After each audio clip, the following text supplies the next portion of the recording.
Hi friends, అందరూ ఎలా ఉన్నారు? Welcome to Karuna green hunt. మా యొక్క గార్డెన్ చూసారా? చాలా వరకు బ్రాంచెస్ అన్నీ కట్ చేసామండి. వర్షం పడుతుంది కాబట్టి క్లీనింగ్ అయితే చేయలేదు, చేస్తాను. ఇంకా గార్డెన్ అంతా నీట్గా చేసుకోవాలి. క్రిందనంతా మొక్కలు తీసేసామండి చాలా వరకు, అంటే బ్రాంచెస్ అన్నీ కట్ చేసాం. దొండ అంతా గ్రేప్స్ చూడండి చక్కగా ఎదుగుతుంది. తర్వాత అబిలంబి ఆమల చూడండి ఎలాగుందో. ఇక్కడ చూడండి మన ఏంటది కరివేపాకు. తర్వాత మా పనస, మొత్తం దొండకాయలన్నీ పనస చెట్టుకే ఉన్నాయండి. మా మునగ ఎంత కట్ చేసినా వస్తూనే ఉన్నాయి కాయలు అయితే. ఇది రెగ్యులర్ కాప్ అండి. ఎవరికైనా బ్రాంచెస్ కానీ సీడ్స్ కానీ కావాలంటే మాత్రం ఇస్తా. ఎప్పుడు కూడా ఆగదు, ఈ కాప్ అయితే ఆగట్లేదు. అంటే మరీ ఫుల్గా కాకుండా 1 or 2 ఆ రేంజ్లో కూడా వస్తున్నాయి. మంచి సీజన్ టైంలో అయితే బస్తాలు అయితే వస్తాయండి కాయలు చాలా టేస్ట్గా ఉంటాయి. ఇప్పుడు ఈ వీడియోకి కారణం ఏంటంటే, మన గార్డెన్లో మొక్కలు పిచ్చికి చాలానే అలాగా గ్రో చేస్తా వాళ్ళకి వీళ్ళకి పంచాలి అన్న ఉద్దేశంతో, తర్వాత నాకు కూడా ఒక టైంపాస్ అన్నట్లు చాలా వరకు మొక్కలు అయితే చాలానే పెట్టాను. పెట్టిన తర్వాత అవన్నీ రీగ్రో అవ్వడం, అంటే సీడ్స్ పడిపోయి రావటము, ఇదన్నీ జరగటం వలన మొత్తం మేడ మొత్తం అయిపోయిందండి. నాకు వాటర్ వేసుకోవడానికి ఇబ్బందిగానే ఉంది. అందుకని అంటే ఒక్కో జాతికి ఒక్కో మొక్క ఉంచుకొని మిగతావన్నీ కూడా డిస్ట్రిబ్యూట్ చేయాలని నేను అనుకుంటున్నాను. ఎందుకంటే నర్సరీలకు ఇచ్చేసాను అనుకోండి, వాళ్ళు అమ్ముకుంటారు. మరి అలా కాకుండా ఫ్రీ ఆఫ్ కాస్ట్లో మన గార్డెనింగ్ ఫ్రెండ్స్కి ఇవ్వాలనుకుంటున్నాను. ఎవరికైనా కావాలనుకుంటే మీరు ఈ విశాఖపట్నం ఈ పరిసర ప్రాంతాల వారు మెసేజ్ చేయండి, ఫ్రీ ఆఫ్ కాస్ట్లో ఇస్తాను. ఇప్పుడు నా దగ్గర ఉన్నటువంటి మొక్కలన్నీ కూడా ఇలా వీడియోస్లో అలా చూపిస్తూ ఉంటాను. చూడండి, చామంతిలు అయితే చాలా షేడ్స్ ఉన్నాయండి. అవి కూడా నేను ఒక్కొక్క ప్లాంట్ పెట్టుకొని మిగతావన్నీ కూడా, అంటే విడదీయకపోతే ఫ్లవరింగ్ రాదు కదా. ఇందులో ఈ స్పైడర్ లిల్లీ అండి, వైట్. తర్వాత లిల్లీ ఉందండి, బ్రహ్మకమలం ఉంది. తర్వాత డిసెంబరాలు అంటాం కదా, గొబ్బు పూలు నీలం కలరు. ఆ తర్వాత వచ్చేసి దీన్ని ఏమంటారు, నల్లేరు, ఏంటిది అలోవేరా. డిసెంబరాలు, గోరింటాకంటే ఒకటే వచ్చిందండి. ముఖ్యంగా ఇదేంటంటారు, కొండపిండాకండి. ఇది కిడ్నీలో స్టోన్స్ కరిగిస్తుంది అంటారు కదా, ఎక్కడ చూసినా అవే వస్తున్నాయి. ఖచ్చితంగా ప్రతి ఒక్కరి ఇంట్లో ఉంచుకోండి, పప్పులు వేసుకోండి, ఆరోగ్యానికి చాలా మంచిది. మనకి ఈ బొగడ బంతి అనేది చాలా వరకు వస్తుందండి. ఇందులో 3 కలర్స్ ఉన్నాయి, white and light pink and dark pink. తర్వాత ఈ గన్నేరు ఇవి ఉన్నాయి కదా, బిళ్ళ గన్నేరు, ఇవి కూడా రెగ్యులర్ కలర్సే కాకుండా ఒక 4 or 5 కలర్స్ నా దగ్గర ఉన్నాయి ఈ షేడ్స్. తర్వాత అరటి పిలకలు ఉన్నాయి, ఇది ఒకటి ఉంది, క్యాక్టస్. సిలోన్ బచ్చలి. ఈ సిలోన్ బచ్చలి అనేది మనకి లీఫీ వెజిటబుల్లో వాడుకుంటే చాలా మంచిదండి. ఈ సిలోన్ బచ్చలి అనేది ఈజీగా పెరిగేటువంటి మొక్క. ఇది ఎక్కడ నాటేసినా సరే వచ్చేస్తుంది కాబట్టి. తర్వాత రణపాల, మన ఏంటంటారు అదే పప్పులో వేస్తాం కదా, ఇంకా సమంగా పేర్లు వచ్చి చావు అసలు. ఇవి ఏంటంటారు, శంఖ పుష్పాలు. పొనగంటి కూర అండి వచ్చింది ఇప్పుడు. అంటే మొక్కలన్నీ చూపించారు, పేర్లు మర్చిపోతున్నాను. ఇవి కూడానండి ఈ టబ్స్లో ఎక్కడ పడితే అక్కడ వచ్చేసాయండి, తోటకూర ఇవన్నీ. ఇంకొకటి ఏంటంటే ఈ పొటాటో, స్వీట్ పొటాటో ఉంటుంది కదా, మనం ఎర్రదుంపలు అంటాం. అందులో 3 కలర్స్ ఉన్నాయండి, వైట్ అండ్ ఆరెంజ్. ఇది చూసారా, నేలవేము. మనం నేలవేము చిన్న మొక్కలే చూస్తాం కదా, నాకైతే చూడండి ఎంత పెద్ద మొక్క వచ్చిందో. ఇది పడేయకుండా ఉంచాలి, ఎందుకంటే ఇది మెడిసినల్ వాల్యూస్ ఉండేటువంటి ప్లాంట్ కదా.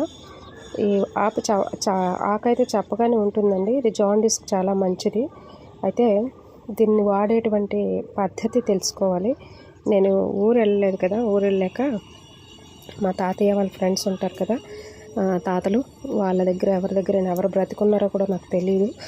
వెళ్ళి ఒకసారి కనుక్కొని దీని యొక్క యూజెస్ తెలుసుకొని వీడియో చేస్తానండి. పసుపు అండి, ఇది మామూలు పసుపు కదా, ఇందులో బ్లాక్ టర్మరిక్ కూడా మన దగ్గర ఉంది, ఇస్తాను. ఇవంటే మరి ఇలా వచ్చేసాయి మొక్కలు.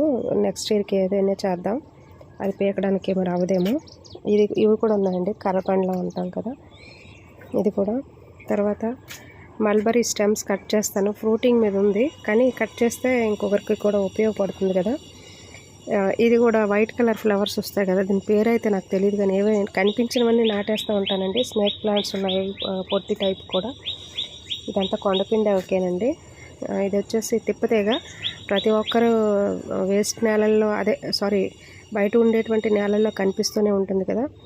ఈ తిప్పతీగ వేశాను, మెడిసినల్ వాల్యూస్ ఉండేది కదా. మా డ్రాగన్ చూసారా, ఫ్రూట్స్ అయిపోలేదు, కాయలు చూడండి. సీడ్లింగ్ ప్లాంట్ అండి, 5 years పట్టింది అది ఫ్రూటింగ్ అవటానికి. వస్తాయి, మనం తినేసి పారేసేటంటివి కొన్ని విత్తనాలు అలా సేకరించుకుంటే వస్తాయన్నమాట. ఇవి ఎక్కడ పడితే అక్కడ వస్తాయండి. మన కాశీరత్నము వైట్ ఉంది, రెడ్ ఉందండి. ఇవి సీడ్స్ అయితే ఇవ్వగలను, ఇంక మొక్క వచ్చేసింది కదా, ఇంక నేనేం చేయలేను.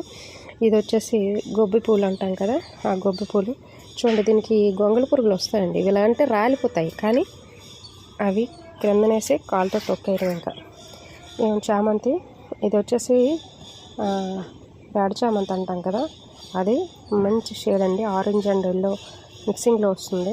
ఎంత వచ్చిందో చూడండి. ఒక్కో ప్లాంట్ ఉంచుకుంటే సరిపోతుంది, మరి నాకు ఎక్కువగా వచ్చేసాయి. తర్వాత ఈ చామంతిలోనే చాలా కలర్స్ ఉన్నాయి కదా, ఇవన్నీ కూడా ఇస్తాను. ఇందులో కూడా ఏవో ఉన్నాయండి, తీద్దాం. అలా ముందుకెళ్తే ఇది ఒక రకమేనండి. ఏంటో వైట్ ఎల్లోనో ఏదో మొత్తానికి గుర్తులేదు. పూలు వచ్చినప్పుడే వరకే చూసుకుంటూ ఉంటాను, నేనైతే వేటిని యూజ్ చేసుకోను కదా. ఇది అంజీరా అంటే సింగిల్ ప్లాంటేనండి. జర్బ్రాస్ ఉంది, చిన్న చిన్న ముక్కలు కట్ చేసి పెట్టుకుంటే వచ్చేస్తాయి. ఇది వచ్చేసి కావాలంటే స్టెమ్ కటింగ్స్ ఇస్తానులేండి, ప్రాబ్లం లేదు. ఇది మన ప్యాషన్ ఫ్రూటు. ఇది ఉన్నది ఒకటే మదర్ ప్లాంట్ కాబట్టి సింగిల్ ప్లాంట్, ఇంకా పెద్దది అవ్వలేదు, అదైతే ఇవ్వలేనులేండి. అంటే ఎందుకంటే అది చిన్న లేత కొమ్మలు నాటితే రాదండి. మీకు చెప్పాను కదా, బ్లాక్ టర్మరిక్ మన దగ్గర ఉంది. ఆల్రెడీ దుంపలు ఉన్నాయి, బయట పెట్టాను. ఈ మొక్కలు వచ్చేసి 1-2 లోపల హార్వెస్ట్ చేసేటప్పుడు 1-2 దుంపలు ఉండిపోయి వచ్చేసాయండి. ఓకే, ఎనీవే వచ్చాయి కాబట్టి మరెందుకు నాటడం అని మరి నేను నాటలేదు. ఇదిగోండి, నేను కొన్ని బ్యాగ్స్లో పెట్టుకున్నాను కదా, అంటే ఖాళీ చేస్తా, మట్టి ఖాళీ అవుతూ ఉంది కానీ బ్యాగ్స్ అన్నీ ఫుల్ అయ్యాయి. బ్యాగ్స్ అన్నీ ఖాళీగా ఉన్నాయి కొన్ని అనేసి మళ్ళీ బ్యాగ్స్లో పెట్టుకున్నాను. అంటే టబ్లో ఉన్నవి, గోళాల్లో ఉన్నవి తీసి ఇలాగ బ్యాగ్స్లో పెట్టాను అనమాట. టెంపరీ ప్లాంట్స్ ఇవి, ఎందుకంటే ఎవ్రీ ఇయర్ మనం మారుస్తూ ఉండాలి, అందుకు ఇలా పెట్టేశాను అనమాట. ఇది వేప ఆయిల్ తయారు చేసి నేను మొక్కలకి ఇస్తూ ఉంటాను కదా, అందుకే వేప ఎక్కడికో వెళ్ళి వేపాకులు తీసుకొచ్చుకొని ఆ దొంకల్లో పడి అలా చేస్తూ ఉంటే ఏ పాములైనా కుడతాయేమని భయంకి ఇంట్లోనే పెంచుకున్నాను. ఇంకా అదే మేడ మీద పెంచుకున్నాను. కుండీలు అయితే ఖాళీగా ఉన్నాయండి, ఖాళీ చేసి అంటే ఏవో మొక్కలు వచ్చేస్తున్నాయి, వాటిల్లో ఖాళీ చేసేసి పెట్టాలి. మొత్తానికి బ్లాక్ టర్మరిక్ అయితే ఇస్తాను. కనకాంబరం బ్రాంచెస్ కావాలని ఇస్తాను ఈ టైంలో. ఈ బ్రాంచెస్తో వచ్చినవేనండి, పెడితే వచ్చేస్తాయి. ముఖ్యంగా ఇన్సులిన్ ప్లాంట్ కూడా మన దగ్గర చాలా ఉంది. ఇది కట్ చేశాను, చూడండి ఎంత చక్కగా వస్తుందో. ఇంకా ఇవ్వండి, ఎవరికైనా ఇవ్వడానికి ఉంచినటువంటి ఇన్సులిన్ ప్లాంట్ దుంపలు అవి కూడా చక్కగా వచ్చేసాయి. తర్వాత ఇవి మన క్రిందన హ్యాంగింగ్ పాట్స్లో వేసుకునేటివి. క్రోటాన్ కూడా ఉంది, వామాకు ఉంది, చూసారా, క్రోటాన్ ఉంది, వామాకు ఉంది, డిసెంబరాలు ఉన్నాయి. ఇది సైకిల్స్ కదా, ఇవి ఉన్నాయి, అవి కూడా మనం డిస్ట్రిబ్యూట్ చేద్దాం. తర్వాత ఇది 50 రూపీస్ టబ్లో ఏవో ఉన్నాయి కదా, ఆ పూలు వస్తాయి కదా, ఉంది చూడండి అలాంటివి. నిత్యమల్లిలో 2 కలర్స్ వచ్చాయండి. ఇవి కొన్ని రేర్ వెరైటీస్, ఇవి సీడ్స్ పడిపోయి వచ్చేసాయి, కానీ అవి పోయాయి అనుకున్నానండి, అవి నాటుకుపోయాయి. సీడ్స్ ఉంచుదాంలే అని చెప్పి ఇంకా అందులోనే ఉంచాను, మార్చలేదు. ఇవైతే చామంతి నేను అందులో ఉన్నవే తీసి పెట్టేశాను. 1-2 కలర్స్ ఒక్కొక్క దాంట్లో పెట్టేద్దామని. కొంచెం మేడంతా నీట్గా చేసుకోవాలి, ఎందుకంటే క్రింద పెయింట్ ఉంది, కూలింగ్ పెయింట్ వేసుకున్నాను కాబట్టి సరిపోయింది. లేకపోతే మా హస్బెండ్ గారు చంపేసేవాళ్ళు. అంటే చంపేసేవాళ్ళంటే కాదులే, తిడతా ఉంటారు కదా, కష్టార్జితం కదండి. అది మొత్తానికి ఇవ్వండి. ఈ మనకి ఈ గ్రాస్లో ఏంటంటారు, మిలియన్ హార్ట్స్లో 2 types ఆఫ్ మిలియన్ హార్ట్స్ ఉన్నాయి. గ్రీన్ ఉంది, రెడ్ ఉంది. ఇదిగోండి, ఇది గ్రీన్ టైప్ కదా, ఇందులో ఎక్కడో ఒక దగ్గర పడిపోయి వచ్చింది. ఇది వచ్చేసి రెడ్ వచ్చేసి ఇవి మనకి ఆన్లైన్లో అయితే 600 అలా ఉంటుందండి. ఇది ఒక టైప్ ఆఫ్ అండి. ఇవి చిన్న చిన్న కొమ్మలుగా పెడితే వచ్చేస్తాయి. ఈ టైంలో పెడితే ఇంకా బాగుంటాయి, వచ్చేస్తాయి. అవి కూడా ఇస్తాను. ఇదిగోండి గ్రీన్ టైప్. తర్వాత లిల్లీ ఎక్కడ చూసినా ఇవే. ఈ లిల్లీ బల్బ్స్ ఎందులోనూ ఉండిపోతుంటే వచ్చేస్తున్నాయి. ఓకే, అవి కూడా మనం డిస్ట్రిబ్యూట్ చేద్దాం. తర్వాత ఇవైతే నేను పెట్టేశానండి ఆల్రెడీ. ఇక్కడ చూసారా, లోపల ఏదో ఉందని అర్థం. మ్యాక్సిమం నాకు తెలిసి నత్తలో పెట్టుంటాయి అవి. అది ఇవన్నీ చెక్ చేసుకోవాలి. వేప నూనె వేద్దాము అని అంటే ఈ వర్షం వల్ల వేయలేకపోతున్నాము. ఇది కూడా ఈ మదర్ రూట్ అనేది కట్ చేయాలండి. బౌన్సై చేద్దామని తెచ్చాను కదా. బౌన్సై చేసేటప్పుడు ఏంటంటే మదర్ రూట్ కట్ చేస్తే పిల్ల వేళ్ళు ఉంచితే అది బౌన్సై క్రింద కన్వర్ట్ అయిపోద్దండి. లేదు అని అనుకుంటే ఈ రూట్స్ అన్నీ ఇంకా గ్రో అయిపోతూ ఉంటూ చెట్టు పైకి వెళ్ళిపోద్ది అనమాట. క్రిందని చూడండి, ఆ రూట్స్ దానికి వెళ్ళిపోయి అదేగా నేను క్రిందని పెడితే స్లాబ్కి తనేస్తాయి అనమాట. గోడలు కూడా పగలగొట్టేస్తుంది కదా ఈ యొక్క రావి చెట్టు, మర్రి చెట్టు ఇవి. కాబట్టి ఎప్పుడు కూడా ఇలాంటి మొక్కల్ని మనం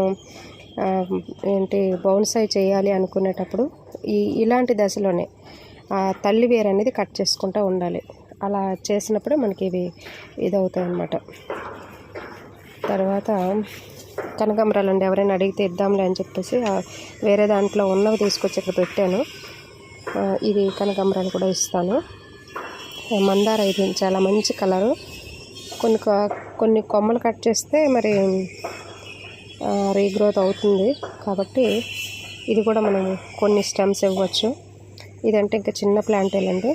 ఈ ఫ్లవర్స్ అయితే చాలా స్మెల్ వస్తాయండి, చాలా బాగుంటుంది. తర్వాత ఇంకొకటి ఏంటంటే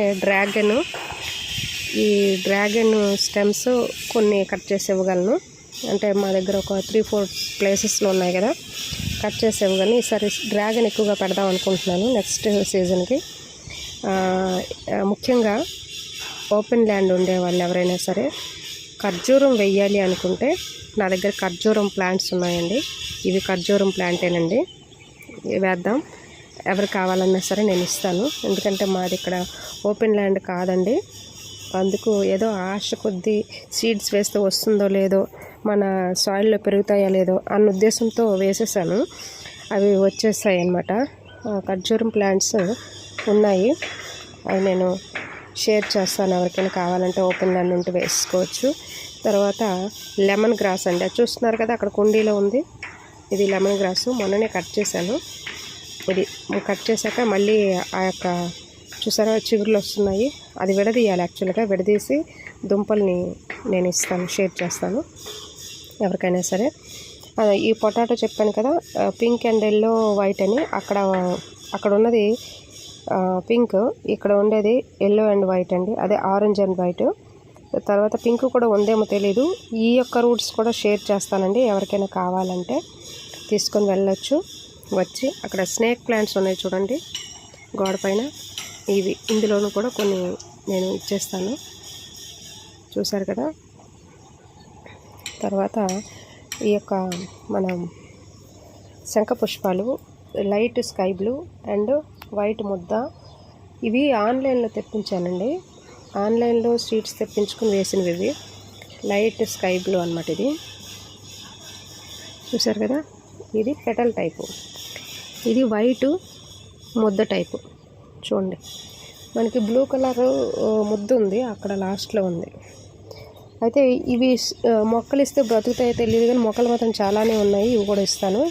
చెప్పాను కదా నాకు ఖర్జూరం ఉందని. ఇవ్వండి, ఖర్జూరం ప్లాంట్స్ అయితే ఉన్నాయి. ఇవి నాకు ఇది కూడా క్రిందన ఒక ప్లాంట్ ఉందండి, ఏంటంటారు కర్రపెండలము. చిన్న కొమ్మ తీసుకొచ్చి ఇక్కడ కూడా నేను మామూలుగా పెట్టాను, జస్ట్ దన్నులాగా పెట్టాను, అందులో వచ్చేసింది. సరేలే ఇంక వచ్చినప్పుడు దాన్ని ఎందుకు చంపడం అని వదిలేసాను. ఇంకా దాంట్లోనే ఖర్జూరం కూడా ఉంది. బకెట్ నేను ఫ్రీ చేయాలి కదా, ఇంకేదైనా వేద్దామని దాని తాలూకా ఖర్జూరం ప్లస్ ఇది కావాలన్న కర్రపెండలం కూడా ఇస్తానండి ఎవరికైనా సరే. ఇంకా ఖాళీ చేయాల్సినవి అయితే ఉన్నాయి. ఇవన్నీ కూడా ఎవరు కావాలనుకున్నా సరే నేను చూపించినటువంటి ఈ ప్లాంట్స్ డిస్ట్రిబ్యూషన్కి నా దగ్గర అయితే ఉన్నాయి. రణపాల చూసారా చక్కగా ఎంత అందంగా వచ్చిందో. నేను వేసింది చిన్న సిమెంట్ బోరీలో అండి. ఇది వచ్చేసి మన రైస్ హస్క్ అండి, చూసారు కదా రైస్ హస్క్. నేను మొక్కలకి వేస్తాను కదా మన సాయిల్లో కలపడానికి. ఇదంతా కుండీలు ఖాళీ చేసినటువంటి సాయిల్ ప్లస్ మేడ మీద వచ్చినటువంటి వేస్టేజ్ అండి. ఈ వేస్టేజ్ ఈ రెండు కలిపి ఒక 1 వీక్ ఇలా వదిలేసాను పరదా కప్పేసి. నాకైతే గత్తంలాగా కన్వర్ట్ అయిపోయింది. కొన్ని కుండీలకైతే వేసాను. ఇలా వేయటం వల్ల ఏంటంటే రైస్ హస్క్ ప్లస్ ఇది మట్టి తక్కువగా ఉంటుంది కాబట్టి వెయిట్లెస్ అనమాట. మొక్కలకి గుల్లగా ఉంటుంది. నెక్స్ట్ ఏంటంటే మన స్లాబ్కి ఇంటికి ఎలాంటి ప్రమాదం లేకుండా గుల్లగా ఉంటుంది, వెయిట్లెస్గా ఉంటుంది. అందుకు వీటిని ప్రిపేర్ చేస్తూ ఉంటారనమాట. మనకి మట్టి తక్కువ ఉంటుంది వీటిల్లో. ఆ మట్టి తక్కువ ఉండటం వల్ల ఇన్ని మొక్కలు కూడా నేను పెట్టిన ఏ ప్రాబ్లం అయితే లేదు. కానీ ఒక బాధ అనేది ఉంటుంది కదండి, మేడంతా గలీజ్గా కనిపిస్తుంది. అన్నీ నీట్గా సర్దుకోవాలి. క్రిందను చిన్న చిన్న రాళ్ళు కానీ ఏమైనా పెట్టాలి. యాక్చువల్గా వీటన్నిటికీ స్టాండ్స్ కొనాలంటే ఇంక ఈ ఇల్లు అమ్మేయాలి. కాబట్టి అలా కాకుండా ఉన్న దాంట్లోనే తక్కువలోనే మనం ప్రిపరేషన్ అనేది చేసుకోవాలి నీట్గా. అంటే ఎలాంటి డ్యామేజ్ లేకుండా ఉండాలి ఇంటికి అని అంటే నీట్గా చేసుకోవాలి. మేమంతా క్రిందను నేను ఇదంతా ఒక 30,000 పెట్టి, అంటే షాప్ వాళ్ళకి వెళ్ళి మాట్లాడితే 50,000 అడిగారండి కూలీలతో పాటు. ఈ ఏంటంటారు దీన్ని కూలింగ్ పెయింట్ వేయడానికి డ్యామ్ ప్రూఫ్ 50,000 ఇస్తే మొత్తం అంతా గీకించేసి కడిగేసి వేస్తామని చెప్పారు. ఒక 2-3 డేస్లో ఫినిష్ చేసేస్తామన్నారు. ఆ టైంలో నేనేం చేశానంటే ఆ 50,000 వాళ్ళకి ఇచ్చే కంటే నేను ఇంట్లోనే ఖాళీగానే ఉన్నాను కదా అని చెప్పేసి నేనే దీని ప్రాసెస్ ఏంటనేది మా తమ్ముడికి అడిగి తెలుసుకున్నాను. గొంగళ పురుగు చూడండి ఎంత చక్కగా వెళ్తుందో. ఇప్పుడు ఇలా వచ్చేటప్పుడు మనం ఏంటంటే మొక్కనే పీకేస్తానండి నేనైతే. అది తోటకూర కాబట్టి తీసాను. అలా గొంగళ పురుగులు ఏరాలండి తెల్లవారు కానీ ఈవినింగ్ కానీ వచ్చి. అయితే ఏం చేశానంటే చక్కగా కొంచెంగా తడుపుకొని గీకేసి దాన్ని ఎత్తి పారేసి మళ్ళీ కొంచెం నానబెట్టుకొని ఇలాగా ఈ మేడంతా కూడా ఇది ఎంత మాకు 200 స్క్వేర్ యార్డ్ అండి. టోటల్ ప్లేస్ వచ్చేసి 210 స్క్వేర్ యార్డ్. ఈ మేడంతా కూడా ఈ చివరి నుంచి ఎన్ని పిల్లర్స్ 18 పిల్లర్స్ ఏమో. ఇదంతా చూసారు కదా, ఈ చూసిన ప్లేస్ అంతా ఈ గోడలతో పాటు, ఈ యొక్క పెట్టె గోడలతో పాటు సరౌండర్ గోడలు ఉన్నాయి కదా, వీటంతటితో పాటు ఇదంతా కూడా నేను దీన్ని క్లీన్ చేస్తూ క్లీన్ చేస్తూ దీన్ని ఒక పొజిషన్లోకి తీసుకురావడానికి 1 వీక్ పట్టిందండి సింగిల్. అలా అని ఎండంతసేపు చేయలేం కదా. మార్నింగ్ చేశాను, ఈవినింగ్ చేశాను. అంటే మార్నింగ్ ఈ టైం బాబు స్కూల్కి వెళ్ళాక ఒక 3 years అయిపోయింది లంచ్ చేసి. ఇప్పుడు కూలింగ్ కోసం అనేది కాదు కానీ ఒక 1 year అయితే కూలింగ్ కోసం బాగుంది. ఆ టైంలో కరోనా టైంలో. ఈ టైంలో ఏంటంటే మాకు మేడ ఖరాబ్ కాకుండా ఇది కాసిందనమాట. కూలింగ్ విషయం పక్కన పెట్టండి, 1 year పనిచేస్తుంది. ఆ తర్వాత ఇది మామూలే. కానీ మేడ ఖరాబ్ కాకుండా ఉందండి. ఇది చెప్పుకోవాల్సినటువంటి విషయం. ఇంకేదో మేము టెరాకోట్ కలర్ ఏదో వేద్దాం అనుకున్నాను కానీ మా ఆయన తన్నేస్తారు నన్ను పట్టుకొని. మొత్తానికి ఏదేమైనప్పటికీ కూడా ఇదంతా పైనండి. ఇలాగా మన దీంతో కంప చీపురు తెల్లారు గోకుతో వచ్చేస్తుంది. కానీ క్రిందనైతే ఒక వాటర్ లీకేజ్ కానీ ఏమీ లేదండి, చక్కగా ఉంది. అదొక ప్లస్ పాయింట్ అయింది. అప్పట్లో గార్డెన్ అయితే ఏం లేదు కాబట్టి చూడండి చక్కగా. ఎందుకనంటే ఇలా వేయకపోయి ఉంటే అలా ఉండేది మేడ. మా పక్కింటి వాళ్ళ మేడ చూడండి ఎలాగ ఉందో పాపం. మొన్న ఆ బ్రదర్ వచ్చి పైనంతా చూసి మీ మేడ ఎలాగ ఇన్ని మొక్కలు పెట్టినా బాగుంది కానీ మాదేంట్లో అయిపోయిందని అంటున్నారు. ఆయనకి చెప్పాను కూలింగ్ పెయింట్ వేశానండి, మీరు కూలింగ్ కాకుండా ఇప్పుడు ఏదో కొత్తగా వస్తుంది ఒకటి వేసుకోండి అని చెప్పాను. అందులో ఫెవికల్ ఏదో అంటే పౌడర్ అండి, పౌడర్లో ఫెవికల్ ఏదో కలిపి వేస్తున్నారు చూశాను. ఆల్రెడీ మనం ఇది వేసేసాం కదా అని చెప్పేసి నేను ఇంకా దాని మీద అయితే మనసు పెట్టలేదు. ఏదేమైనప్పటికీ కూడా 1 వీక్ ఇదంతా క్లీన్ చేయడానికి పట్టింది. చేతులు అరిగిపోయాయి, నడుము పడిపోయింది మొత్తానికి. నాకు అప్పుడే అర్థమైంది రైతులు ఎంతగా కష్టపడుతూ ఉంటారని పొలాల్లో. ఎందుకంటే వాళ్ళు పాపం మార్నింగ్ వెళ్ళి ఈవినింగ్ వరకు ఉడుపులు ఉడుస్తారు, పాతలు కోస్తారు, గాపు తీస్తారు, ఇంకేంటి మగవాళ్ళు అయితే ఆకు తీస్తారు. గావేరుకుంటారు. ఇలాంటివన్నీ చాలా పనులే ఉంటాయి కదా పొలం అనేసరికి. ఇవన్నీ చేస్తూ ఉంటారు పాపం. వాళ్ళు ఎంత కష్టపడుతూ ఉంటారు. అవి రావటానికి, అవి చేయటానికి ముందు పొలాన్ని దుక్కుతున్నటం నుంచి, ఎరువులు వేయటం నుంచి వాళ్ళు ఎంతో కష్టపడుతూ ఉంటారు. చివరికి ఏమవుద్దండి, ఇలాంటి అకాల వర్షాల వలన, పశువుల వలన, కొన్ని ప్రకృతి వైపరీత్యాల వలన పాపం అంత కష్టపడిన కష్టం కూడా వాళ్ళ చేతికి రాదు. అదే పరిస్థితి. అందుకు వాళ్ళ కష్టం నాకు అర్థమైందనమాట. ఆ సమయంలో ఎంతగా వర్క్ చేసినప్పుడు అనుకున్నాను అనమాట, వీళ్ళు ఎంత కష్టపడుతున్నారో పాపం అని చెప్పి. మొత్తానికి 1 వీక్ నా కష్టం ఇది.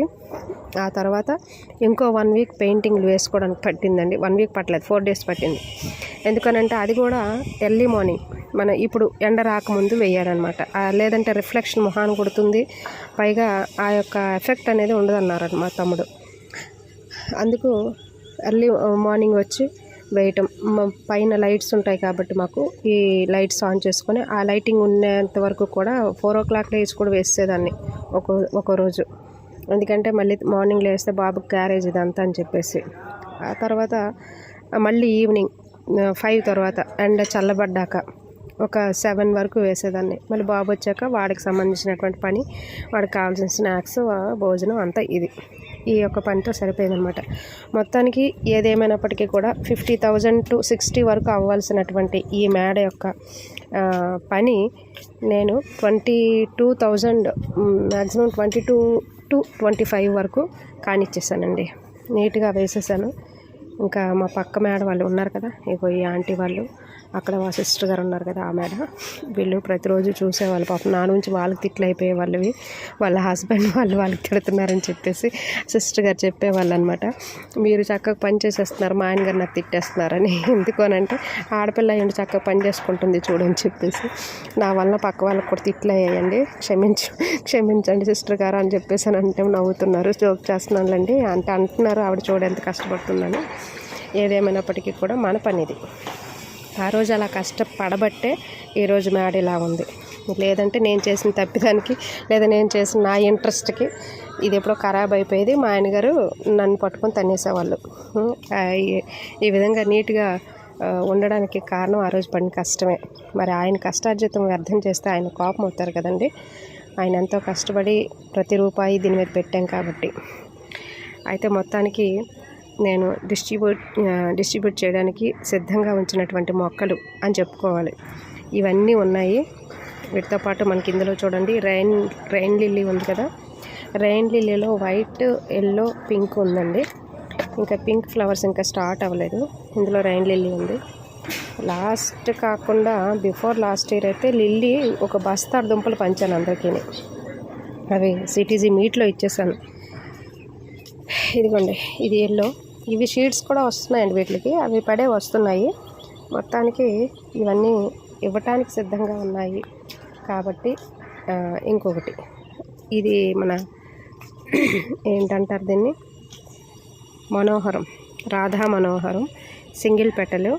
సింగిల్ అంటే 5 పెటల్స్ వస్తాయి కదా, రాధా మనోహరం.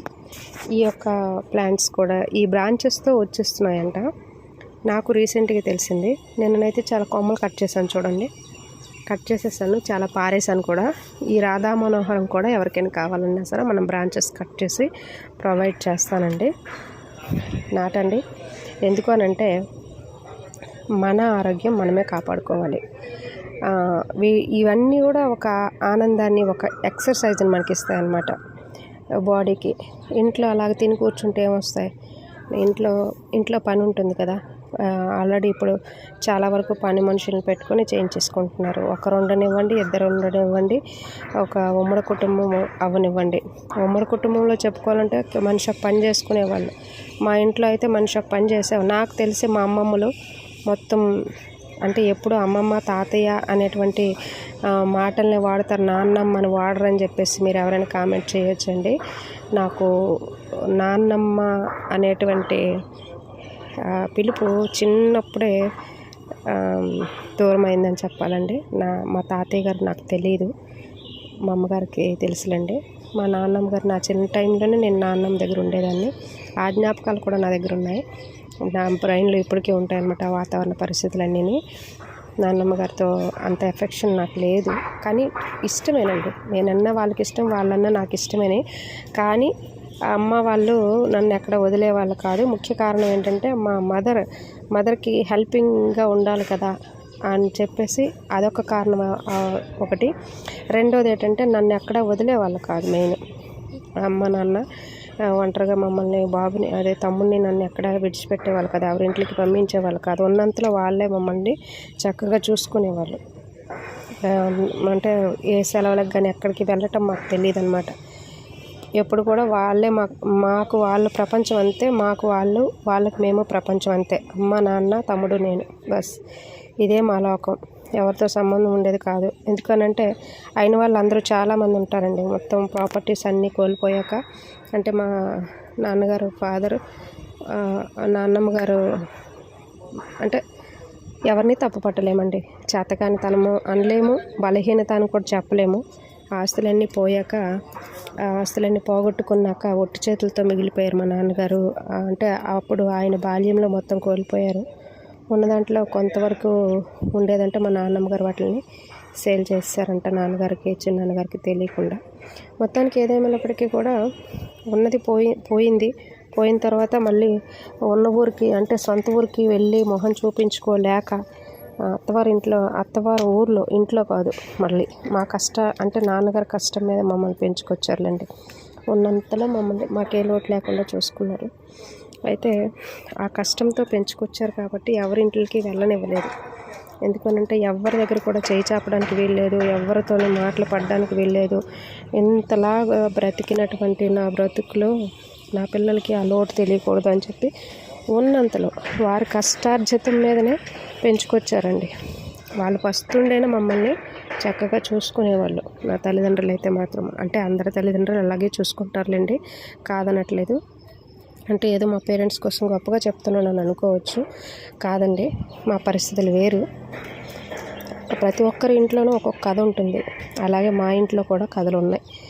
కాబట్టి అమ్మమ్మ తాతయ్య ఈ ఎఫెక్షన్ ఎందుకంటే అమ్మమ్మ వాళ్ళ ఊర్లో ఉండేవాళ్ళం కాబట్టి నా చిన్న టైంలో మా నాన్నగారు స్టీల్ ప్లాంట్లో వర్క్ చేసేటప్పుడు నన్ను అమ్మమ్మ వాళ్ళ దగ్గర వదిలేశారనమాట. వదిలేశారంటే వాళ్ళు వదిలేలేదండి.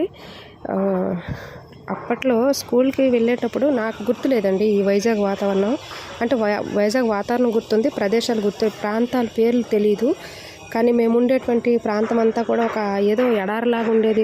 అదంతా కాళికాదేవి విగ్రహాలతోనూ గుళ్ళతోనూ, ఆ మార్కెట్ పెద్ద మార్కెట్ ఏరియా, అంటే గంటోడ అంటారనమాట, గాజువాక అటువైపు అనుకుంటా, ఏమో నాకు ఐడియా లేదు, మా అమ్మగారు చెప్తూ ఉంటారు. కానీ నాకు ఇప్పుడు వైజాగ్లో ఉన్న నా ఏరియా అంతా ఒకసారి వెళ్ళి తిరిగాను బండి మీద, మేము ఎక్కడ ఉండేవాళ్ళం అని చెప్పేసి. ఇప్పుడు చూస్తే ఏముంటుందండి, అప్పుడంతా జంగిల్, ఇప్పుడంతా బిల్డింగ్లు, కాబట్టి ఏం తెలీదు. కానీ ఏవో చిన్న జ్ఞాపకాలు అయితే గుర్తొచ్చాయి. ఏదేమైనప్పటికీ కూడా వైజాగ్తో నాకైతే చిన్నప్పటి నుంచి చాలా అనుభవాలు ఉన్నాయి. అవి నాకు అంతగా పెద్దగా గుర్తులేదు. కానీ నా ఫ్రెండ్ ఒక ఆమె స్కూల్ బస్ కింద పడిపోయింది. ఆ టైంలో, నా చిన్న టైంలో యాక్సిడెంట్ అయిందండి. ఐ థింక్ నేను సెకండ్ స్టాండర్డ్ ఏమో బహుశా. ఆ టైంలో బస్ కింద పడిపోయేసరికి తల మీద నుంచి బస్సు వెళ్ళిపోయింది. ఆ జుట్టు అంటే శిరస్సు మీద నుంచి వెళ్ళిపోయినప్పుడు అదంతా కళ్ళతో చూశాను అనమాట. నా చేయి పట్టుకొని ఉంది పాప. అంటే మా ఇద్దరము చిన్నపిల్లలమే, చిన్నతనంతో అలా దిగుతున్నప్పుడు సడన్గా తన బ్యాగు కింద పడిపోవడం వల్ల వంగుంది, పడిపోయింది. అంతవరకే నాకు గుర్తుంది, తర్వాత నాకేం గుర్తులేదు. పడిపోయింది, ఆ టైరు క్రిందకి వెళ్ళిపోయి చచ్చిపోయింది. వెంటనే నేనైతే భయపడిపోయాను. అంటే మరి ఫ్రెండ్ కదండి, కొన్నాళ్ళు ఒక భయంగాను, కల్లో కలవరించటము, ఫ్రెండ్ పట్టేసిందని, చచ్చిపోయిందని, దెయ్యం అయిపోయిందని ఏదో మొత్తానికి చేశానంట. నాకైతే తెలీదు. అప్పుడు డాక్టర్ దగ్గరికి గట్టా తీసుకుని మెంటల్గా డిస్టర్బ్ అయిపోయాను అనమాట. అందుకే పసితనంలో పసిపిల్లల ముందు ఏదైనా జరిగేటప్పుడు, వాళ్ళ ముందు ఇలాంటి బ్యాడ్ సిచ్యువేషన్స్ కానీ ఏవైనా జరిగేటప్పుడు వాళ్ళ మనసుల్లో ముద్రపడిపోతాయి అని అంటారు కదా, అలా అనమాట నా పరిస్థితి అది. ఆ టైంలో అంటే డాక్టర్ గారు తీసుకెళ్తే డాక్టర్ గారు చెప్పినటువంటి మాట ఏంటంటే, పాపకి ఎక్కడ ఉంచకండి, మ్యాక్సిమం ఈ వాతావరణ పరిస్థితులకి దూరంగా ఉంచండి, తను మర్చిపోయి మళ్ళీ మామూలు మనిషి అవ్వచ్చు, చిన్నపిల్ల కదా అని చెప్పారంట. అప్పుడు ఆ టైంలో నన్ను వదలలేక తీసుకొచ్చి మా అమ్మమ్మ వాళ్ళ ఇంట్లో పెట్టారనమాట. పెట్టి ఎవ్రీ మంత్ కూడా నాన్నగారు అమ్మగారు వచ్చేవాళ్ళు, చూసుకొని మళ్ళీ తిరిగి వచ్చేసేవాళ్ళు. బాబు తమ్ముడు చిన్నవాడు కాబట్టి అప్పుడు స్కూల్కి వెళ్ళాడు కాదు కదా, వాళ్ళతో పాటు ఉండేవాడు. నేను మాత్రము అమ్మమ్మ వాళ్ళతోనే పెరిగాను అనమాట. అలాగా ఈ వాతావరణ పరిస్థితులకు అలవాటు పడుతూ ఆ యొక్క బ్యాడ్ సిచ్యువేషన్ని మర్చిపోయి మనిషిని అయ్యాను. అందుకు వీళ్ళతో ఆ ఎఫెక్షన్ అనమాట. మా తాతగారు మంచి మంచి కథలు చెప్పేవాళ్ళు, అమ్మమ్మ గారు తాతయ్య గారు ఆ యొక్క నడవడిక. మరి మా తాతయ్య ఇంటికి పెద్ద, 6-8 మంది సంతానం వీళ్ళంతాని. అయితే వాళ్ళందరికీ ఆస్తులన్నీ పంచిపెట్టేసి, అంటే అక్క చెల్లెలకి తమ్ముళ్ళకి అందరికీ ఏంటంటారు కొండమాడుపుల్లాగా చేసుకుని అందరికీ వివాహాలు చేసేసి ఆస్తులన్నీ ఇచ్చేసి, ఈయన కేవలం సిరిళ్ళు మాత్రమే ఉంచుకొని ఈయన పిల్లలతో, మా తాతయ్య గారికి 5 మెంబర్స్ సంతానం, ఈయన పిల్లలతో ఈయన ఈ సిరింట్లో ఉంటూ కష్టపడుతూ ఉండేవాళ్ళు. ఎందుకంటే తమ్ముళ్ళు అక్క చెల్లెళ్ళు కష్టపడితే మళ్ళీ వాళ్ళు బాధపడతారని తాతయ్య మదర్ ఫాదర్ చిన్నప్పుడే చనిపోయారంట. తాతగారే మొత్తం అంతా ఇంటినంతటిని లేవనెత్తేవాళ్ళంట. ఎందుకంటే వీళ్ళంతా బ్రదర్ సిస్టర్స్ అందరు కూడా చిన్నవాళ్ళు ఆ టైంలో. అందుకు అమ్మమ్మ తాతయ్య మేనరకం, పైగా అమ్మమ్మ చాలా విలువలు ఉన్నటువంటి మనుషులు ఇద్దరు కూడా. ఊర్లో ఎవరైనా సరే ఏ కార్యక్రమం అవ్వాలన్నా అమ్మమ్మ తాతయ్య ఉండాలి ఫస్ట్. వాళ్ళకే అంటే ఒక ఏదో అంటారు కదా, మొత్తైదు ఏదో అంటారు కదా, అలా అనమాట. ఆవిడ చెయ్యింది ఏది జరగదు. ఆవిడ దగ్గర నుంచి ఆవిడ చేతుల మీదుగా కుంకుమ పసుపు వెళ్ళాల్సిందే, అది పరిస్థితి. కాబట్టి అమ్మమ్మ తాతయ్య అనేటువంటి పేరుని ఎక్కువగా వాడడానికి, వారి గురించి ఇన్నటువంటి విషయాన్ని ఎక్కువగా షేర్ చేయడానికి వెనుక ఎంత కథ ఉంది. ఆ కథలు ఎవరికీ తెలియదు. ఈవెన్ మా హస్బెండ్ గారికి కూడా తెలియదు, మా అబ్బాయికి కూడా తెలియదు. వాళ్ళ దగ్గర నుంచి నేర్చుకున్న మంచి పద్ధతుల్ని, ఆ బుద్ధుల్ని నేర్పిస్తూ ఉంటాను తప్పించి ఇంత కథ జరిగింది అవన్నీ కూడా మా అబ్బాయికి ఏం తెలియదు. ఆ ఛాన్స్ ఎప్పుడు రాలేదు. కాకపోతే ఇలా మంచి పద్ధతులు అయితే, మంచి మాటల్ని చెప్పడం అయితే నేను చేస్తూ ఉంటాను. ఎందుకంటే నేను నేర్చుకున్నాను కాబట్టి, అవి మంచి కాబట్టి వాటిని నేను షేర్ చేస్తూ ఉంటాను. అదే పద్ధతిలో నడుచుకోమని నేర్పిస్తాను. పిల్లలకి ఎప్పుడు కూడా మనం మంచిని పరిచయం చేయాలి, మంచిని నేర్పించాలి, మంచి మనం చేయాలి, మనం ఆచరించాలి. దాన్ని చూసి కూడా వాళ్ళు నేర్చుకుంటారనమాట. ఈ మన యొక్క మంచి ప్రవర్తన అనేది ఆ యొక్క ప్రవర్తన అనేది వాళ్ళ జీవితం మీద ప్రభావితం చూపిస్తుంది. ఏదేమైనప్పటికీ కూడా నేను మొక్కల గురించి చెప్తానని చెప్పేసి సొల్లు చెప్పానని అనుకోవద్దు దయచేసి. ఎందుకంటే ఇవి విలువైనటువంటి మాటలని నేను అనుకుంటున్నాను. కొంతమంది అడుగుతూ ఉంటారు, ఎప్పుడు అమ్మమ్మ తాతయ్య అని విన్నాను కాబట్టి ఇప్పుడు ఈ వీడియోలో నేను క్లారిఫికేషన్ ఇచ్చాను. కాబట్టి ప్రతి ఒక్కరు కూడా మన ఉమ్మడి కుటుంబాలు ఉండేటువంటి వారు చెరో పని షేర్ చేసుకునేవాళ్ళు. మా అమ్మమ్మ అంటే ఇప్పుడు తాతయ్యకి చెప్పాను కదా ఇంతమంది సహోదరులు సహోదరులు ఉన్నారని, వాళ్ళనమాట సహోదరు కూతుర్లు అందరూ కలిసే ఉండేవాళ్ళు. వీళ్ళంతా కూడా ఉమ్మడి కుటుంబంలాగా ఉండేవాళ్ళు. చెరో పని చేసుకునేవాళ్ళు అనమాట. ఆ చెరో పని చేసుకునేటప్పుడు ఫస్ట్ వాటాలు, పెద్ద ఆవిడ వంట, రెండో ఆవిడ సాళ్ళు, మాకు పశువులు ఎక్కువ ఉండేవంట, సాళ్ళు, మూడో ఆవిడ బయట పని, 4-5 ఆవిడ పొలంలో పని అన్నట్లు ఏవో ఇలా సర్ది పెట్టుకునేవాళ్ళు అనమాట. మొత్తానికి ఎవరి హద్దుల్లో వాళ్ళు ఉంటూ, ఎవరి పనుల్లో వారు ఉంటూ బిజీ అయిపోయి ఈవినింగ్ అయ్యేసరికి మళ్ళీ అందరూ ఒకే ఇంట్లో కలిసేవాళ్ళు. చాలా హ్యాపీగా ఉండేవాళ్ళ లైఫ్ అదంతా. ఏ గొడవలు ఉండేవి కాదు అసలు. వాళ్ళకి చిన్న చిన్న మనస్పర్ధలు వచ్చినా సరే తాతయ్య గారు వాటిని క్లియర్ చేసేసేవాళ్ళు ఎప్పటికప్పుడు. అయితే ఇందులో ఉమ్మడిగా వచ్చినటువంటిదంతా కూడా ఉమ్మడిగానే చేసేవాళ్ళు. అందుకు ఏ స్వార్థం ఆశించకుండా అక్క చెల్లెళ్ళకి, అన్నదమ్ముళ్ళకి, వాళ్ళ పిల్లల్లో కొండ మార్పులు చేస్తూ వాళ్ళందరికీ ల్యాండ్స్ సెటిల్మెంట్స్ అన్నీ కూడా చక్కగా చేస్తారు. మా మామయ్యలకి ఏమీ ఉంచకుండా మా తాతయ్య గారు అయితే మాత్రం ఆయన పెద్దరికం తీసుకున్నారు కాబట్టి తన వెనుక పుట్టినటువంటి వాళ్ళందరికీ రక్త సంబంధీయులకి అంతా కూడా ఇచ్చేసారనమాట. ఈవెన్ ఈ రోజుకి కూడా వాళ్ళే అప్పర్ హ్యాండ్లో ఉన్నారు చెప్పుకోవాలంటే, ఈ డబ్బు ధనం ప్రకారంగా, అంటే ఇల్లులు ఆస్తుల ప్రకారంగా. ఎందుకంటే ఆ రోజుల్లో వదిలేశారు కాబట్టి తాతయ్య గారు. ఏదేమైనప్పటికీ కూడా ఈ రోజుకి కూడా మా మావయ్యలు కానీ ఎవరు కానీ కూడా వాళ్ళ విషయంలో ఎంటర్ అవ్వరు. మా నాన్నగారు ఇచ్చేసారు కదా అని కూడా ఏ రోజు అనడం వినలేదు నేనైతే మాత్రం. ఎందుకు అని అంటే తాతయ్య పెద్దవాడు కాబట్టి మన స్వార్థం చూసుకుంటే స్వార్థంగా వెళ్ళామని అంటారు, ఆ న్యాయంతో వెళ్ళిపోవాలని చెప్పేసి మొత్తం ఇచ్చారని మామయ్య వాళ్ళు చెప్పుకుంటూ ఉంటారు. ఆ మాటలు వినడం జరిగిందనమాట. ఏదైనప్పటికీ కూడా వాళ్ళ ఆలోచన మంచిదే కదండి. మన స్వార్థం ఇల్లు ఎత్తినటువంటి వాళ్ళు వాళ్ళ స్వార్థం చూసుకుంటే నేడు రాజకీయ వ్యవస్థ కూడా అంతే. ఎందుకంటే ఈరోజు ఉన్నటువంటి మినిస్టర్లు కానీ రాజకీయ నాయకులుగా ఉన్నటువంటి వారు ఏలుబడి చేసినటువంటి పరిస్థితులు ఉన్నటువంటి వారు వారి స్వార్థాన్ని వారి కుటుంబ స్వార్థాన్ని చూసుకుంటే ఈరోజు ప్రజల పక్షంగా పోరాడడానికి కానీ ప్రజల పక్షంగా పనిచేయడానికి కానీ ఎవరు కూడా ముందుకు రాలేరు, చేయలేరు. ఎందుకంటే వారి స్వార్థమే చూసుకుంటారు. అలా నిస్వార్థంగా చేసేటువంటి వారైతే లేరు. మ్యాక్సిమం ఎవరికి రావాల్సింది ఎవరు తీసుకోవాల్సింది వాళ్ళు తీసుకుంటూనే ఉన్నారు. ఏదేమైనప్పటికీ కూడా ఉన్నంతట్లో నీతిగా పనిచేస్తేనే అది సక్రమంగా ముందుకు వెళ్తుందనేది ఇలాంటి ఉమ్మడి కుటుంబ వ్యవస్థ అనేది ఒక ఉదాహరణ అని నేను చెప్తాను. ఏదేమైనప్పటికీ కూడా మొత్తానికి ఈ వీడియోలో చాలా ఇన్ఫర్మేషన్ ఇచ్చేసాను. వీలైతే లైక్ చేయండి, షేర్ చేయండి, సబ్స్క్రైబ్ చేయండి. మీకేం మొక్కలు కావాలన్నా మాది విశాఖపట్నం పెందుర్తి దగ్గర. ఈ పరిసర ప్రాంతాల్లో ఉండేటువంటి వారు తప్పకుండా వచ్చి మీకు కావాల్సిన మొక్కలు మీరు తీసుకొని వెళ్ళొచ్చు. ఎందుకంటే నేను ఒక్కొక్కటి జాతికి ఒక్కొక్కటి ఉంచుకొని ఎక్స్ట్రా ఉన్నటువంటివన్నీ కూడా అంటే ఒక జాతిలోని 10 ఉన్నాయన్నమాట. అందుకు మిగతా 9 షేర్ చేస్తాను. ఇంకో కొంతమంది దాన్ని యూస్ చేసుకోవచ్చు. పచ్చదనం ఆరోగ్యం మనకి ఎంతో విలువైనది కాబట్టి మన ఆరోగ్యాన్ని మనం కాపాడుకుందాం. ఇంకో చిన్న సందేశం ఇవ్వాలనుకుంటున్నాను. 100 రూపీస్ టబ్స్ వేస్టేజ్ వస్తున్నాయి కదా, 100 రూపీస్ టబ్స్లో ఒక 10 టబ్లు ఆకుకూరలు వేసుకోండి. మెంతుల నుంచి అన్నీ వేసుకోండి. ఒకటి జనరేట్ అవుతున్న టైంకి ఇంకొకటి వేయండి. అలా వేసినట్లయితే మనకి కాపు ఆగకుండా మనకు అందుతూనే ఉంటుంది. ఈజీగా మనమే ఇంట్లో పండించుకొని హెల్తీగా తినొచ్చు. నా దగ్గర కూడా చాలా రకాల ఆకుకూరలు అయితే ఉన్నాయండి. వారంలో ఒక్కో రోజు ఒక్కొక్కటి వాడినా సరే మొత్తానికి సరిపోతాయి అన్నమాట. కాకపోతే మా ఇంట్లో ఎప్పుడు కూడా నాన్ వెజ్ ఉంటుంది. వీటి వైపు వెళ్ళరు. నాకు ఇష్టమైనప్పుడు నేను వండుకొని తింటానండి. ఇది కాబట్టి ప్రతి ఒక్కరూ హెల్తీగా ఉండండి. Be careful. Thank you.